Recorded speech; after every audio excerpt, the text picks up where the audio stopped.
అతను యథేచ్ఛగా వ్యాపారం చేసుకోవడానికి అతని సపోర్ట్ కావాలని అతన్ని అడిగితే ఇతనికి డైరెక్టర్ గారు అన్నాను కదా కృష్ణదేవరాయ గారు, ఇతనికి ఇల్లీగల్ గా ఎట్లా అంటే అట్లా వ్యాపారం చేసుకోవడానికి, ఇల్లీగల్ వ్యాపారం ఇష్టం వచ్చినట్టుగా చేసుకోవడానికి, ఎదురే లేకుండా వ్యాపారం చేసుకోవడానికి సహకరిస్తానని హామీ ఇస్తూ కృష్ణదేవరాయ గారు ఈ బిజినెస్ మ్యాన్ ని ఒక కోరిక కోరుతారు.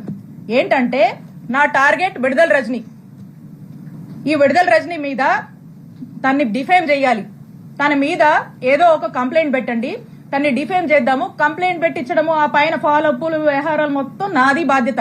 మీరు అలా కంప్లైంట్ పెట్టి నేను చెప్పిన ఆఫీస్కి వెళ్లి ఇచ్చేసి మీరు ఇంట్లో కూర్చోండి మెలకుండా, నేను నడుపుతా అని చెప్పి మీ బిజినెస్ లు నడిపిస్తా అని అతనికి అభయం ఇచ్చి వెనకుండి ఈ విధమైనటువంటి దారుణమైనటువంటి ఇల్లీగల్ కేసుని నా మీద, మా స్టాఫ్ మీద, మా మరిది మీద పెట్టించినటువంటి ప్రయత్నం చేశారు.